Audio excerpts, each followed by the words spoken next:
I am not a living thing.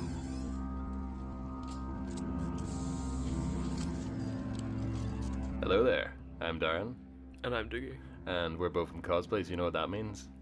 Mando episode! I've been looking forward to this. The only complaint I have is that there wasn't enough. I just want more. 40 minutes was not long enough. Yeah. Here's the thing, I think this whole thing, the whole Mandalorian thing, is literally a cartoon. Like, just the way everything rolls. It was like watching an episode of Avatar, you know, and not in a bad way. I absolutely love the Clone Wars, I absolutely love Rebels, and Avatar is awesome, you know, that comparison. It's from a loving place, but it does feel like it's a cartoon. So here was the thing, right? I was feeling, you know, it's very cartoony in a nice way, in the storytelling way, as in like he gets knocked off a speeder, walks into town, and then all the stuff that happens in town.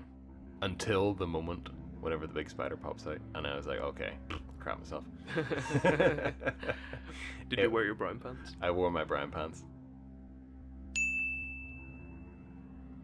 And that thing was terrifying. But here, that's to come. We'll start at the start. You do make an excellent point, because I remember our friend saying that it felt very storyboarded, and you can see it because in the end credits they obviously put in all their storyboarding art, concept art, and I suppose that makes sense because you've got Master Filoni with everything he's done with Clone Wars and Rebels, like of course that's gonna be the way he's gonna think. Well, Dave Filoni's definitely got a seat in your council anyway. Take a seat, young Skywalker. Say that like I should be embarrassed, but I'm not embarrassed by that. We all know about your body pillow. That's a story for another time. Hang on, this episode as well with the jetpack. It's like, how many ways can you get a better jetpack than Boba Fett? Not only is it, you know, if you whack it, it doesn't kill you, but it is also like droneable. So you can take those excellent selfies from the sky. Yeah, Din has bought this from Tesla because it's got autopilot.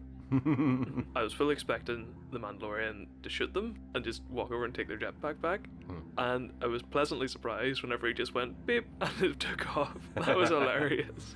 That was so fun. Yeah. Settle down. No, that's brilliant. That's the thing, the callback to the cartoon, because I mean the Clone Wars and Rebels are as filled with light and joy and childish kind of like old-fashioned storytelling.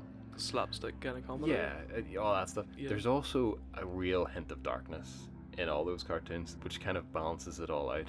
It's that thing of there is no darkness without the light, but it stops it from being just really sanitized. There's joy to be found no matter where you look, but then there's also people falling from the sky to their death, you know.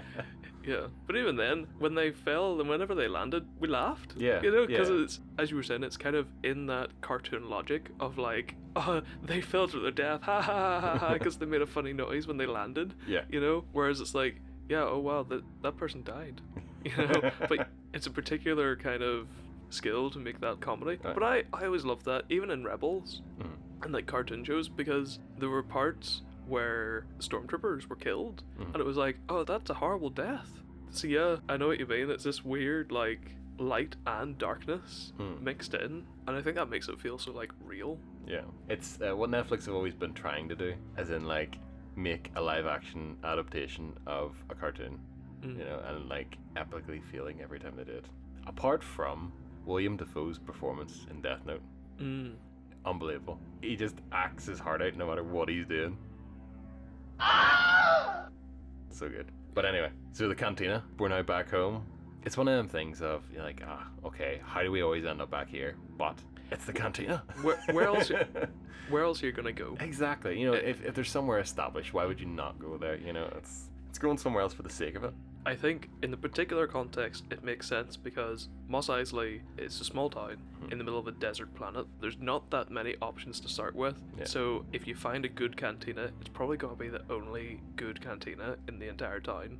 So yeah, it kind of makes sense. It would be different if it was like Coruscant. It would be like, yeah, you know, there's going to be thousands of bars and restaurants, and so you would expect different meeting points and different things, but in this particular context, it makes sense. Yeah. Because in the middle of the desert, Baby Yoda turns to Mando and he's like, where are you going? And he's like, for a drink.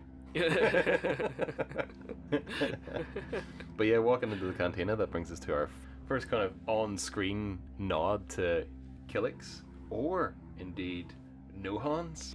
But I mean, I'm calling it a Killick. It's got to be a Killick. Killick's a lot more badass. Yeah, it's probably a Killick just because like Killix had so much of a presence in Legends. Oh yes, actually that's another thing. Idiot's Array. I'm pretty sure that's... Idiot's Array is when it's like, when it literally spells out.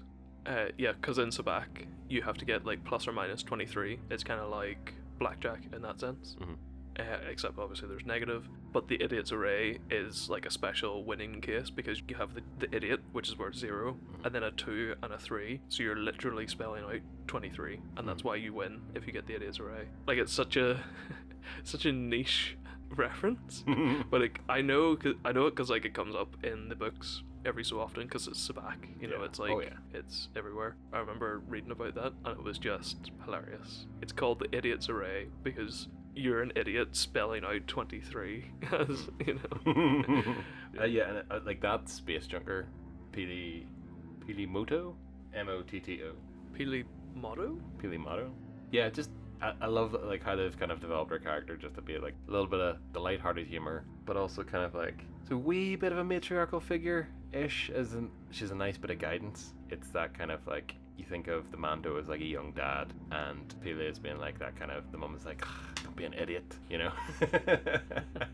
Like do this here or do that there, you know. Offer him that kind of surrogate guidance kind of thing, you know. It's quite nice. I think it's just a really nice wee pairing to see. Finally, that spider. It looks exactly like the Krinka from Rebels, which is pretty awesome. much, yeah. Pretty much. But then, actually, we were looking at the Nobby, which is this horrifying thing, and that looks like it's essentially nailed on, which is something that Filoni does. I know that this is actually all mostly Favreau, with Filoni and George consulting. Well, Favreau is named as like the creator of the show, but Dave Filoni is like executive producer along with Favreau, so it's like it's pretty much a collaboration. Filoni, he's always talking like how even during Clone Wars, Jon Favreau and him were like, they bat about this kind of idea of like Mandalorians and stuff. Like they both really loved the Mandalorians. I got the impression that this TV show has like been brewing in the back of both their minds for years. Yeah. And it's just been like they've been bouncing ideas off each other. So yeah, I know Jon Favreau's technically the creator of the show, but I would credit Dave Filoni and Jon Favreau as like they're both pretty much equal. Yeah, just you know, in terms of like contribution to it. Yeah. That's it. It seems to be a real passion project, which is lovely to see from Star Wars. You know, it's just like, again, as we said before, just here's a story we want to tell because we love these things. But the original Ralph McQuarrie concept is horrifying, and you can actually even see the eggs and the mounds and the way the face is shaped rather than the way it's actually shaped in Rebels. Things, but I mean, you could just chalk that up to, I think we were actually talking before about this, about it being a different planet. It, you know, so it could be a subspecies, it could be a whole bunch of things, or it could just be like the cartoon version translated to screen. Anyway, horrifying. But yeah, no, this is something that actually Filoni keeps on doing, is taking these old Ralph McQuarrie concepts that never got put to screen and taking them to screen, which is awesome. The likes of Zeb and that whole species, Lasat in Rebels is awesome. You know, it's like the original concept for Chewie. It's so nice to see. It's nice wee callbacks that like the people appreciate anyway, because all Ralph McQuarrie stuff was really cool, really kind of original and just beautiful, or horrifying. But you know, so you'll appreciate it anyway. But anyone who's kind of like, he's, you know, a bit of a nerd and loves digging into this stuff is like, this is cool. You know? Yeah, it's a lovely way to pay homage to Ralph McQuarrie's influence on Star Wars.